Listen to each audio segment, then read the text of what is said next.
You are listening to the Real Estate Blind Bid Provocateurs, a podcast taking a bold stand against the opaque and frustrating process of blind bidding, a system that has long plagued the real estate market with uncertainty, mistrust, and manipulation. This podcast is a production of TruHome Value, the pioneers of transparent open bidding in residential real estate. Hello, welcome everybody. We are on episode 5 of the Real Estate Blind Bid Provocateurs. And this time we're going to be taking a look at the agents of change, the buyer's agent's perspective. What does it mean for a buyer's agent when they're working within a transparent open bid platform? I think as a buyer's agent, really, if you think about any kind of transaction where there's a customer and a salesperson relationship, the most important underlying factor is trust. And one of the things that a transparent open bid platform allows for is the agent to continue to develop and maintain that relationship of trust with their client. Contrast that to the blind bid process where everybody's on edge and nobody believes what anybody's saying. And as an agent, it's hard to even know if what they're saying is true.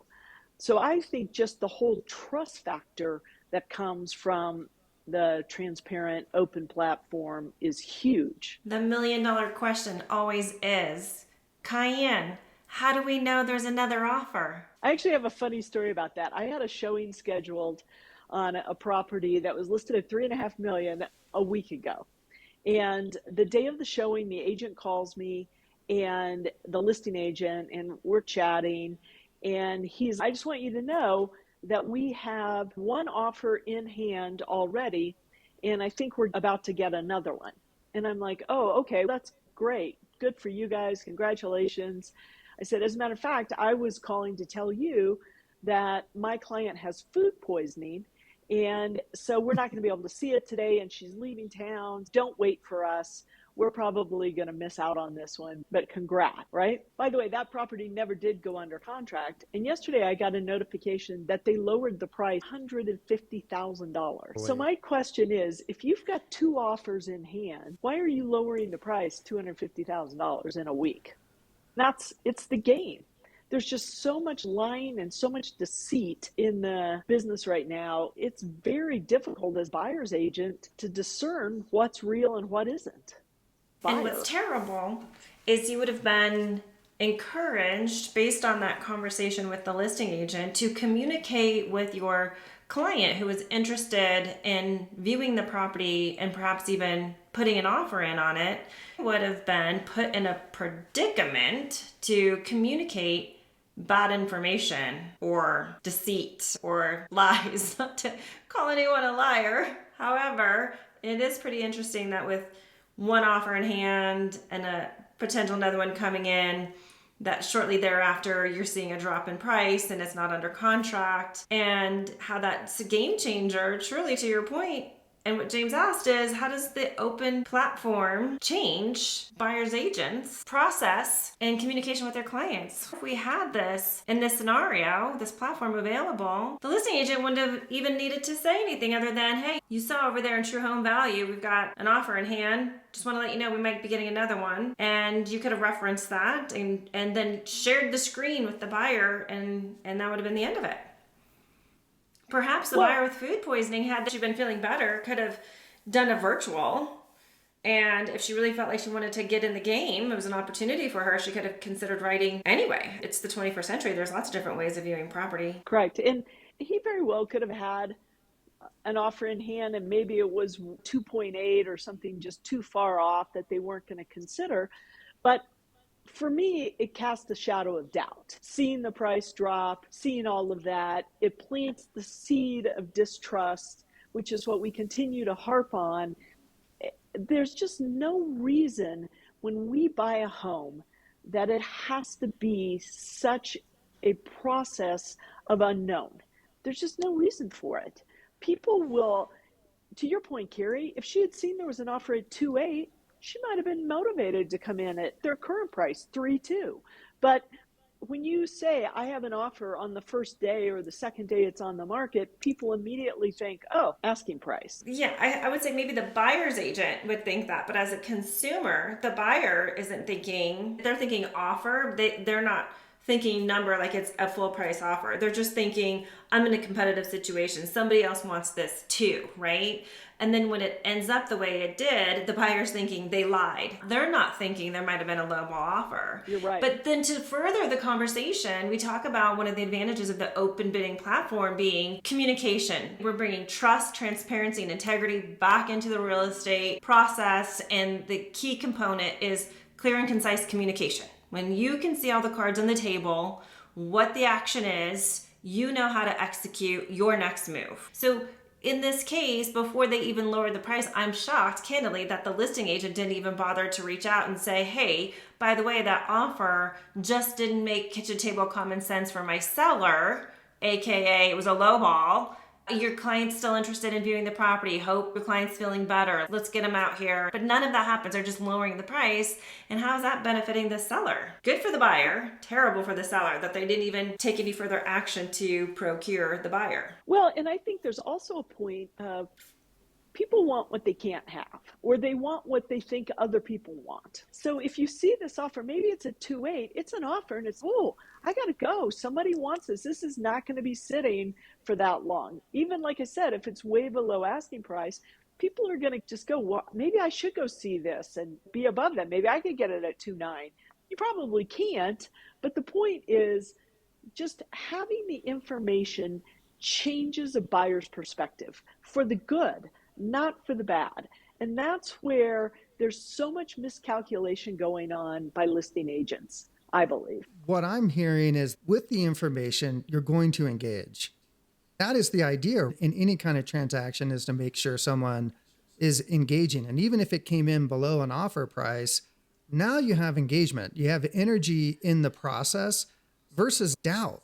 I would assume, KieAnn, if you're going to still pursue this property, but now you have a huge amount of doubt of what this person is even going to be saying. So now everything is going to be completely examined, and probably the level of trust that your buyer has in this seller is also going down. Everyone's going to start losing in this situation. It's just going to make it harder. And to be honest, I never communicated to my buyer that they had an offer and were getting another one. She was sick. I didn't want to bother her. And I just assumed it would be going under contract. And then when we circled back, we would see that. But now, to your point, it's a story for me to tell her about, they're playing, something's going on here. It's a little cagey. We need to strategize about it. It doesn't, right. It's not good. And so I know, KieAnn, you've mentioned quite a bit. One of the skill sets as a buyer's agent that you need to have is that of a therapist. And is really moving people through the emotional roller coaster. Maybe drop into, as a buyer's agent working in an open, transparent bid platform, what are the advantages from the emotional impact? Oh, they're huge. Again, just the anxiety and, I don't know, Carrie, maybe help me think of the word to describe that feeling when you think you're being manipulated. You think they're deceiving you. You think it's not true. Well, it's frustrating, and it angers, right, the buyer. It's frustrating. It puts us prefrontal cortex shut down. We get aggressive. We want to fight. And if we're in love with the home and it's the dream home, it just puts everyone on edge. It's not a smooth sailing process once we get into that frame of mind. Well, and I think it really impacts the whole transaction. That's what people lose sight of.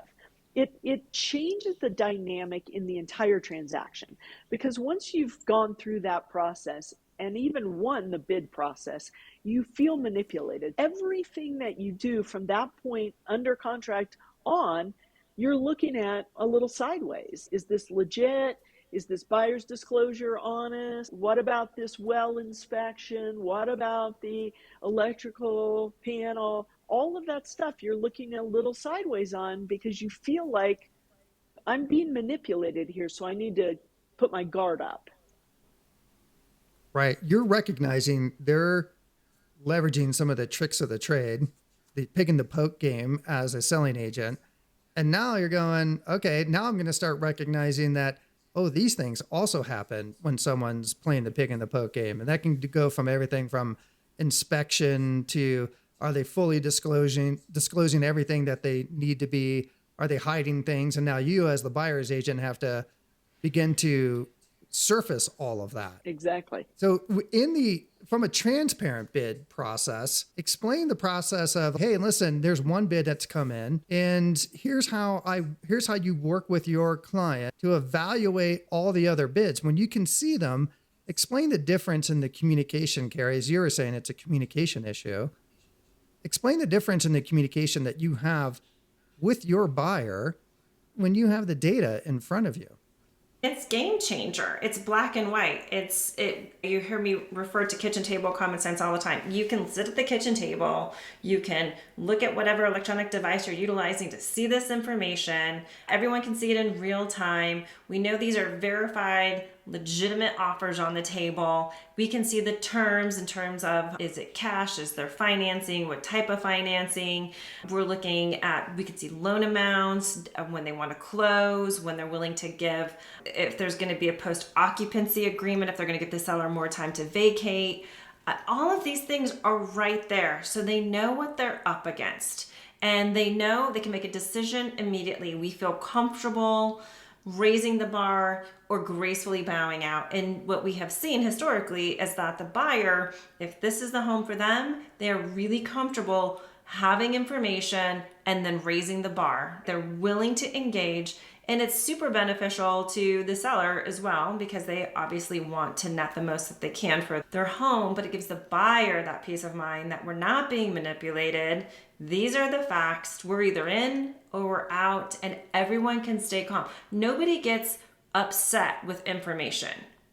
They get upset when they think information is being withheld.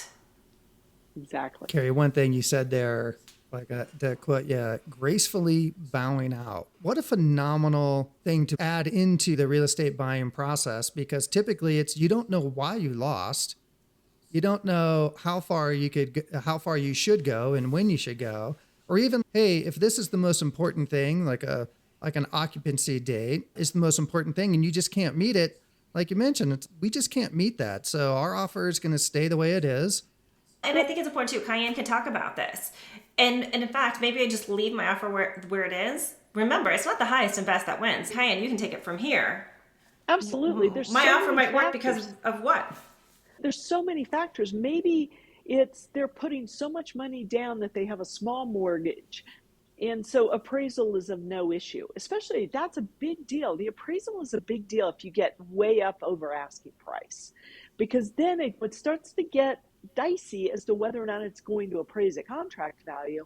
And so then the buyer's potentially going to have to bring more cash. So appraisal, waivers, and this and that are very important. I would say this possession date it cannot be underemphasized.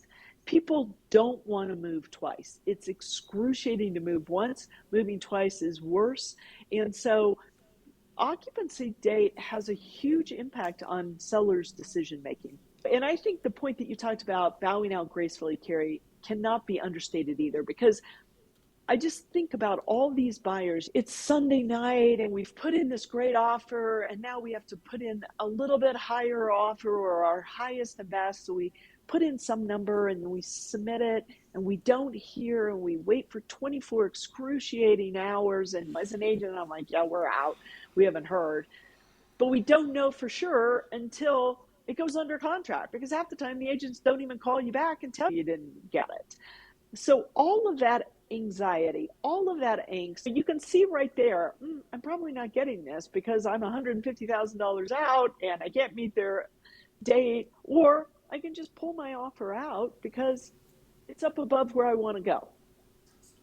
The thing is, there's only one winner, and there are multiple individuals who don't win the bid, it's excruciating for the people who don't win. And you're not going to win every deal, and you're going to be, and it starts to have a fatigue. So now as an agent, you got to lift them back up, get them off the mat and say, we got to get back out there. And now we got to go we got to go do these things. You got to keep going, to where they just feel so deflated. Exactly. There's a better way. Yeah, there is a better way. And Value. it's called TruHome Value. This is what we're so excited about, is that the individuals who both win in the bid are comfortable and that they don't have buyer's remorse. And that's one thing I know that KieAnn, you've talked about, a lot of clients deal with, because they feel like they bid it against themselves. And then when they lose, you have an opportunity to look at the game that was played. It's, listen, we're just not, if occupancy is a major driver, we will understand that going into every bid. And so you'll have a better idea if you're going to win it or not. Exactly. All right. Thank you, KieAnn. Thank you, Carrie. And we'll get back together here and we'll talk about the seller's agent in the next episode. Thanks so much for listening to this episode of the Real Estate Blind Bid Provocateurs. If you are ready to bring trust, transparency, and integrity to residential real estate, then don't be shy about it. Tell your friends, colleagues, and family. Perhaps you know someone who's thinking about buying or selling a home. Do them a favor and hit that share button and text a link to this episode. They'll be sure to thank you. If you prefer to watch your podcast as videos, guess what? We're on YouTube. Find us by searching for TruHome Value. Thank you so much for listening. And that is about as much as we can incite in a day. Goodbye.